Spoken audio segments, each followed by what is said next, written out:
Okay, back here we're moving forward in the world of BECHIRA because everything else is clear to us at this point. So we had some very controversial opinions that we spoke about previously. One was the Ralbag, and the Ralbag, I just have to review the two opinions over here just because we're going to have arguments on them today. The Ralbag is of the opinion that Hashem allows you to have free will because He limits His knowledge of what you're going to do, and He limits His total knowledge in order to allow for a window of free will to exist. Meaning, if HaKadosh Baruch Hu knows everything that's going to happen, and He's well aware in advance of what you're going to do, so then it has to happen. So therefore, says the Ralbag, it must be then that Hashem doesn't really know everything that's going to happen, because otherwise it would happen no matter what, whether you choose or you don't choose. So Hashem kind of, the way the Ralbag explains, He kind of like hides Himself not to watch and see what's going on so that you can do what you want to do. Now, the problem in the Ralbag, as we discussed at that time, is that he's now saying that HaKadosh Baruch Hu has to not know what's going on in the world, so he's limiting his omniscience, his omnipotence, in order to allow free will to exist. So that's a hard thing to say. The other opinion that we had was Rav Crescas, that we spent quite a few classes on.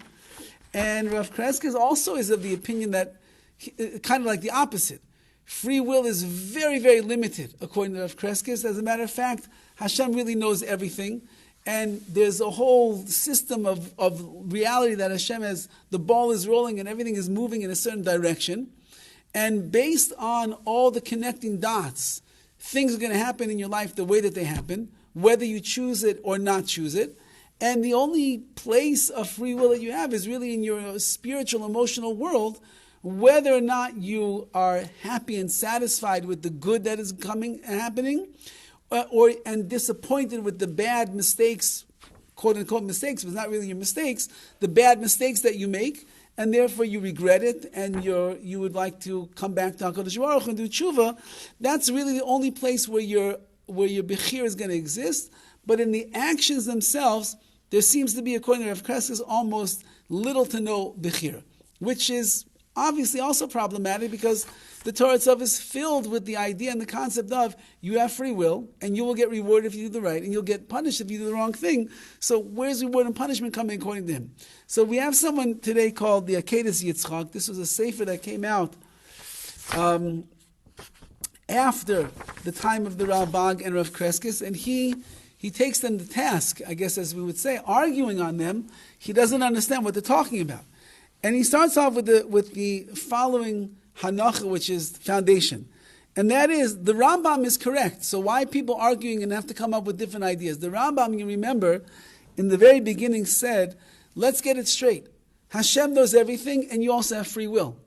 You don't understand how that's going to work? You can't understand how it's going to work because the human mind cannot grasp the profundity of Hashem's, of His intellect, of His omniscience, of His infinite knowledge. But suffice to say, says the Rambam, you have free will, God knows everything. The two things are only contradictory in our mind, but in the world of Hashem, there's no contradiction. It works out perfectly. And that's basic. That's like the foundational way to look at BECHIRA. And he says, I don't really understand what the Ralbag and Rav Crescas are saying. Now remember, the Ralbag brought a proof to show from the Torah how he wants to prove his opinion that Hashem does not know everything that's going on in the world. Remember, the Ralbag is saying, in order for there to be something called free will, God has to conceal Himself and not watch what's going on in the world so that you'll be able to make a decision, because if He would know what decision you're going to make, it's as good as done already. That's what he says. So he brings up a verse, and the verse that he brings is that when HaKadosh Baruch Hu is watching the people in Egypt, he says, let me go down and see what's going on over there. What do you mean, let me go down and see what's going on over there? The Ralbag says, Hashem doesn't know what's going on in Egypt? He has to go down and take his eyeglasses and take a good look and see what's going on? Hashem knows everything, doesn't he? So if he knows everything, he doesn't have to go down into Egypt and see what's going on. He already knows. If you know what's going on in this room, you don't have to walk over to the table to see what's going on in this room. You know exactly what's going on in this room. God knows everything. He sees the whole world is in front of him at all times. So if he knows, he knows. So the fact that the Torah says, that God says, let me go down and see what's happening in Egypt to the Jewish people, it must mean that he didn't know what's going on with them. So says the Akeidas Yitzchak over here that that this is very problematic, and he explains like this.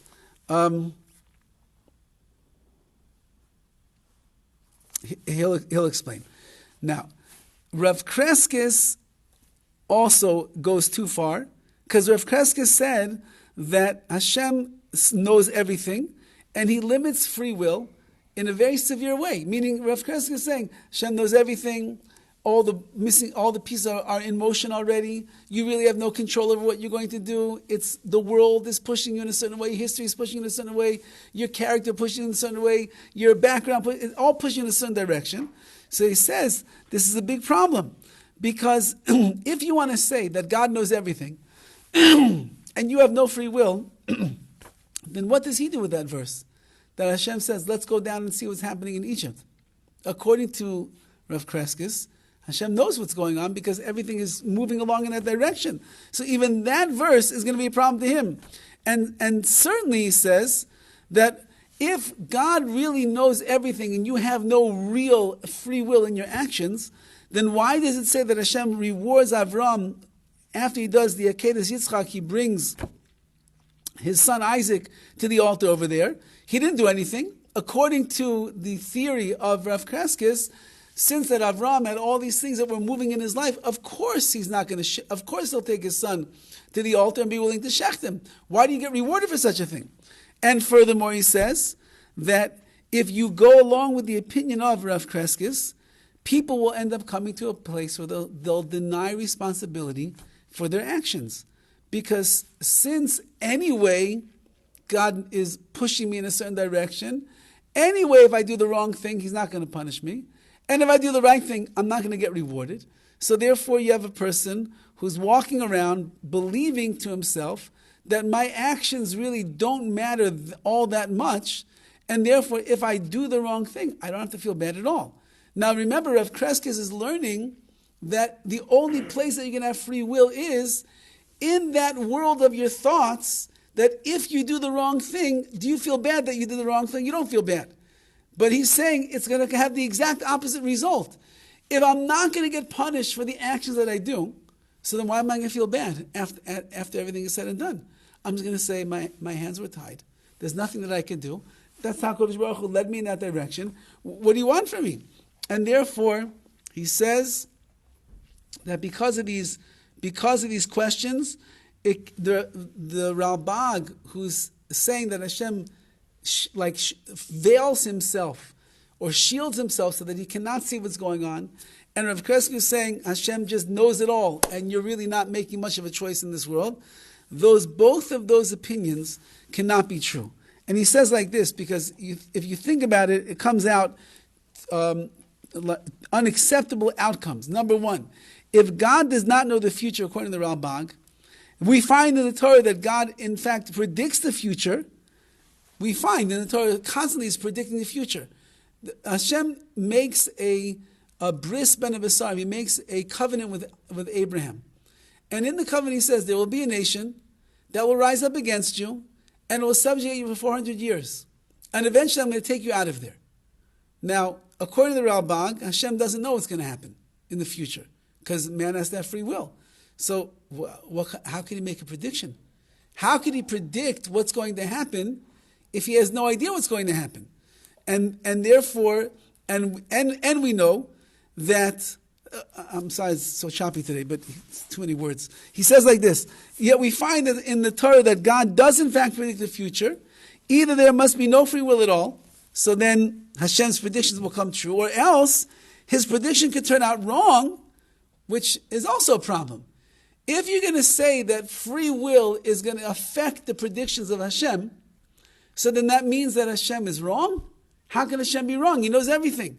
So again, the Ralbag, he doesn't know everything. Okay, he doesn't know everything. But so he made a prediction. So if his prediction is going to come true, that means he really does know everything. So Ralbag, you're wrong. And if you tell me that he doesn't know everything and the prediction that he makes could be false, could not come true, so then you're limiting Hashem's omniscient power. If Hashem predicts this will take place, then it has to come true. The truth of the matter is there's a yeshiva in Israel called Esha Torah. And they have something called the Discovery Program. And in the Discovery Program, it's to convince people that are very unaffiliated with Torah and mitzvahs the validity of believing in the Torah. One of the things that they use to show the validity of the Torah is that throughout all of the Torah and Tanakh, which is the prophets and the like, it is filled with prophecies of what is going to take place in the future. So now how could God 5,780 years ago know what was going to happen in the future if he doesn't know everything's going to happen in the future? And how could the prophet Isaiah stand up and say a prophecy of what's going to take place in the future that happens 2,000 years later if God doesn't really know what's going to happen, if God doesn't know what's going to take place? So therefore, from the fact that there are predictions, there are prophecies, there are premonitions that the Torah says are going to take place, and they all take place, that's a clear proof that God very well knows what is going to take place in the future, even right now, while we are speaking, or while it was spoken about thousands of years ago. According to the Ralbag, you don't believe in that. So therefore, that means that either the predictions are not the predictions do. Again, the problem is he learns that free will will dictate where things are going to go in this world, and it's really not true. And number two, that if Hashem made a prediction, it has to come true. Otherwise, you're saying that HaKadosh Baruch Hu doesn't know everything. It turned out wrong. That can't be right. Furthermore, we see numerous cases in the Torah where it's clear that Hashem knows the future. So how can the Ralbag say that Hashem doesn't know what's going to happen in the future? That's his criticism over there. How do you explain that if he's going to slaughter Isaac? Hashem put him to a test. Correct. But he knew he wasn't going to. So what was the purpose of the test? The purpose... Yeah, go ahead. Where did it go? Because if he knew, what did he do that for? Did he have to know that... He knew that Abraham wouldn't slaughter him. Right. So what is the purpose? I mean... Right. So those are the famous words of the Ramban, Nachmanides over there, that the test is not to identify for Hashem that the guy can pass the test. The test is for the one that is tested, for him to realize that he has a strength and a power inside of him that he never knew that he had before. And that is what he brings out into the world when he goes through the challenge and the test in life. So then Adam failed, because he also would have had that same... Yeah, Adam failed because he ate from the tree of knowledge of good and evil, when that was his one test in life, was not to eat from there. And Hashem would have known that Adam would fail, whereas Abraham would succeed. He had free will. Yes. Yes, but Yeah. Yeah. He made the wrong choice. He made the wrong choice. Exactly. And again, that's one of the proofs that we learn. You see that God takes Adam to task in the very beginning of creation, that he was given a command, don't eat from the tree of knowledge of good and evil. That's it. Everything else is yours. And he succumbed to the challenges of the serpent, who is a representation of the Yetzer Hara, of the evil inclination, and he made the wrong decision. As he gets punished, and the whole world goes down as a result of that.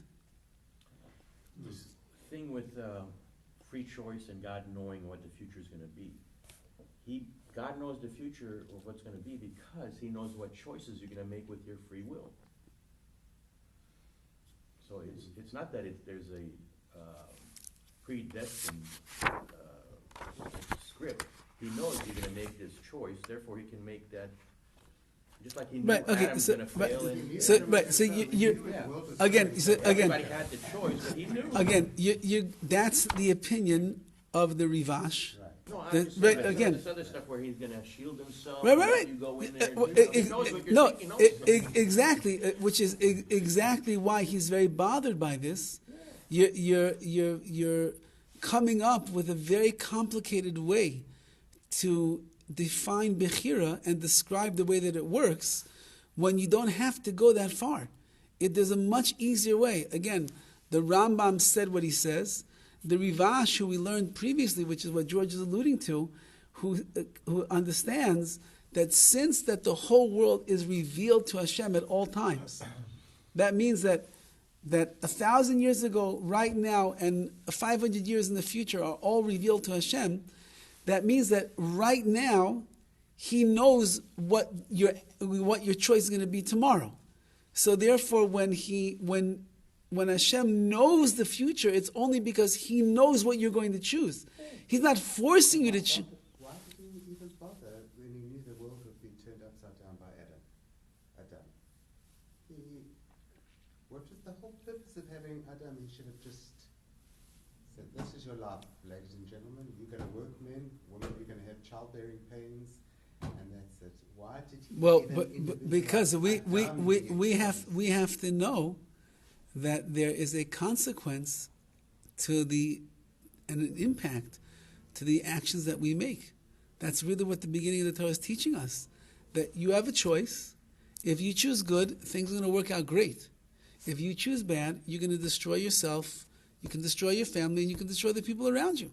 So that's the whole beginning of the Torah, is telling us that man made the wrong choice, and as a result of that, he brought a lot of consequence and a lot of punishment into the world, which takes place when we do the wrong thing.